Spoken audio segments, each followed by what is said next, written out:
غور سے آپ تمام دوستوں کی باتیں سنیے۔ مجھے پتہ ہے کہ بڑے شہروں کی بڑی تنظیموں کے بڑے لیڈر میں نے دیکھے ہیں، لیکن جیسے سیاست مقامی ہوتی ہے اسی طرح سے صحافت بھی مقامی ہوتی ہے۔ کسی بھی زندہ معاشرے کے لیے صحافی اس معاشرے کی آنکھیں اور کان ہوتے ہیں۔ اگر آپ کی آنکھیں اور کان نہ ہوں تو نہ آپ دیکھ سکتے ہیں نہ سن سکتے ہیں، اور وہ معاشرہ جس کی نہ آنکھیں ہوں نہ کان ہوں اس کا کوئی دماغ بھی نہیں ہوتا۔ تو صحافت ہے بھی عوام کے جاننے کے حق کے لیے لڑنا۔ وہ تمام معلومات جو لوگوں کے لیے جاننا ضروری ہے وہ لوگوں تک پہنچانا صحافی کا کام ہوتا ہے، اس کے قطع نظر کہ آپ چھوٹے شہر سے ہیں یا بڑے شہر سے ہیں۔ میں نے بہت سارے اہم حادثات اور واقعات کے بعد بڑے شہروں کے بڑے اداروں کے چھاتہ بردار صحافی دیکھے ہیں۔ میں ان کو چھاتہ بردار صحافی کہتا ہوں، جو اچانک نازل ہوتے ہیں اور اس علاقے کے لوگوں کو پکڑ کر اور مقامی صحافیوں سے معلومات لے کے تاج اپنے سروں پر سجاتے ہیں، لیکن اصل معلومات انہی لوگوں کے پاس ہوتی ہے جو اس خطے، اس شہر، اس بستی میں رہتے ہیں۔ میں آپ کے سامنے بڑی باتیں نہیں کروں گا، میں تو صرف یہ کہوں گا کہ صحافت جس تیزی کے ساتھ تبدیل ہو رہی ہے تو جو مستقبل قریب اور مستقبل بعید کا جو نقشہ ہے وہ خاصا تبدیل ہوگا۔ مجھے یاد ہے کہ جب میں بچہ تھا تو میرے شہر میں دوپہر کے 1-2 بجے کے بعد اخبار آتے تھے، یہی معلومات کا ایک ذریعہ تھا۔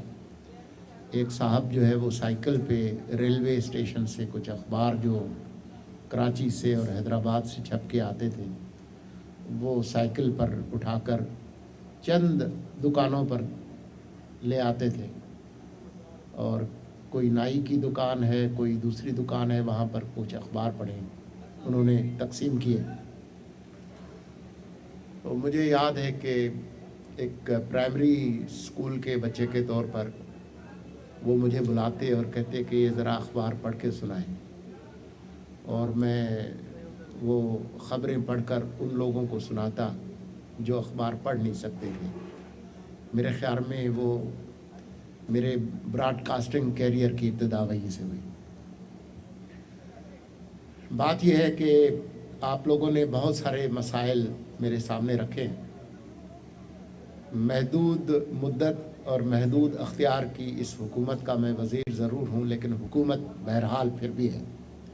تو میری آپ سے گزارش یہ ہوگی کہ جو معاملات آپ نے میرے سامنے رکھے ہیں، آپ کا ایک نمائندہ وفد اسلام آباد تشریف لائے تاکہ جو اسٹیک ہولڈرز ہیں، پرنسپل انفارمیشن آفیسر، سیکریٹری، ان کے ساتھ بیٹھ کر ہم یہ دیکھیں کہ کیا ہم فوری طور پر کر سکتے ہیں تاکہ اس پر فوراً عمل کیا جائے، اور جو کچھ نہیں ہو سکتا اس کے بارے میں ایک چیز ہوتی ہے جس کو ہینڈ اوور نوٹ کہتے ہیں۔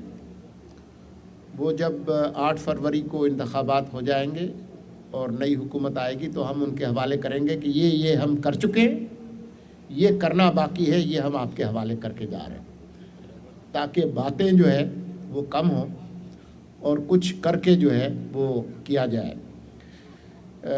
جو چھوٹے شہروں کے جو صحافی ہیں، آپ نے ان کے مسائل رکھے، ان کے کانٹریکٹ کے مسائل، ان کی تنخواہ کے، ہر مسئلے کا کوئی نہ کوئی حل ہے۔ جس طریقے سے ڈیجیٹل ٹیکنالوجی تبدیل ہو رہی ہے، میرے ذہن میں بھی کچھ خاکہ ہے، کچھ حل ہیں جو میں یہاں پر آپ کے سامنے نہیں رکھ رہا. جب آپ تشریف لائیں گے تو ہم اس پہ بات کریں گے. لیکن جو چیز ممکن ہے فوری طور پر، مثال کے طور پر ہمارے پاس ایک اکیڈمی ہے، پریس انفارمیشن سروس اکیڈمی، جو کہ صحافیوں اور صحافتی اداروں کی تعلیم اور تربیت کے لیے ہے. میں یہ چاہوں گا کہ وہ تعلیم اور استعداد کی سہولت جو کہ بڑے اداروں کے بڑے صحافیوں کے لیے موجود ہے، وہ آپ لوگوں تک بھی پہنچے. تو خصوصی قسم کی جو تربیتی ورکشاپس آپ کی استعداد کو بہتر کرنے کے لیے، آپ کی پروفیشنل تربیت کے لیے، نئی ٹیکنالوجی کے حوالے سے، وہ جہاں ممکن ہے کہ اسلام آباد میں جن لوگوں کو بلایا جا سکتا ہے ان کو اسلام آباد بلائیں، جن کو صوبائی دارالحکومتوں میں بلا سکتے ہیں وہاں بلائیں، جن کو ڈویژنل ہیڈ کوارٹرز میں بلا سکتے ہیں ان کو ڈویژنل ہیڈ کوارٹرز میں بلائیں. اور ٹرینرز کا ایک بڑا کوئی گروپ ہو جو کہ ان علاقوں میں جا کر آپ کے تربیت کا انتظام کریں. اور آج کے ڈیجیٹل ارینا کے اندر بہت ساری شکلیں ہیں تربیت کی اور استعداد کی.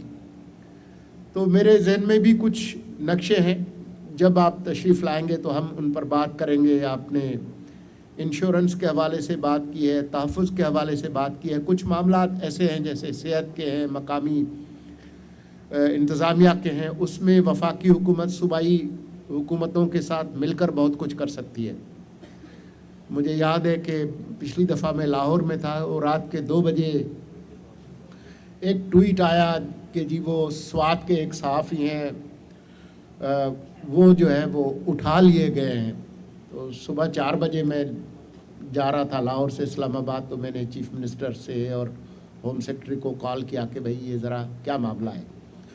تو اچھی بات یہ ہے کہ دوپہر تک وہ خیریت کے ساتھ واپس بھی آ گئے تھے.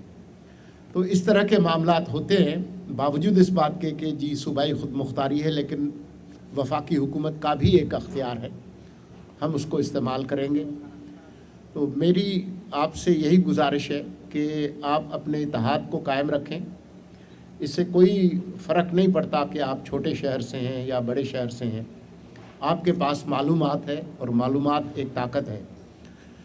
یہ جو میڈیا ہاؤسز ہیں ان کا جو حال ہے وہ آپ کے علم میں ہے. صرف آپ کے چھوٹے صحافیوں کی بات نہیں ہے. یہاں پر بدقسمتی سے بہت سارے میڈیا ہاؤسز جو ہیں وہ کچھ لوگوں کے جو بہت سارے کاروبار ہیں ان کو بچانے کے لیے ایک کاروبار ہے. وہ میڈیا ہاؤسز کے بجائے کلاؤڈ شاپس زیادہ ہیں کہ آپ کے جو 50 دکانیں ہیں اس میں 51ویں دکان آپ نے میڈیا کی کھول لی ہے تاکہ 50 آپ کی دکانوں کا تحفظ کیا جائے. یہ صحافت نہیں ہے اور نہ یہ عوام کی خدمت ہے. تو اس حوالے سے ہمیں میڈیا میں بہت سارے اصلاحات کی ضرورت ہے. کس کو کوئی میڈیا ہاؤس کھولنا چاہیے، ریگولیٹر کا کیا کام ہے، یہ کیسے ہوگا کہ آج آپ مارکیٹ سے ڈبل تنخواہ پہ کسی کام کرنے والے صحافیوں کے گروہ کو آپ اپنے پاس رکھ لیتے ہیں اور 2 ہفتے کے بعد کہتے ہیں کہ جی ہم آپ کو نہیں جانتے، آپ چھٹی کر لیں. ان کے خاندان، ان کے مستقبل کو آپ خطرے میں ڈالیں اور مستقبل ان کا تباہ کریں. ریگولیٹر کا اس میں ایک اہم کردار ہے. تو میں آپ سے یہ گزارش کروں گا کہ جتنا جلد ہو سکے آپ کا نمائندہ وفد آئے اسلام آباد تاکہ ہم اس مسئلے کے لیے کچھ ٹھوس فیصلے کریں اور وہ آپ تک پہنچے. اور یہ جو سلسلہ ہے اس سے کوئی فرق نہیں پڑتا کہ جی آپ کی کون سی تنظیم ہے. جو مقامی اور چھوٹے شہروں کی یہ جو تنظیم ہے ان کے بھی حقوق ہیں، اور جو کچھ ممکن ہے وزارت اطلاعات و نشریات کے لیے میں آپ کے لیے کروں گا. بہت شکریہ.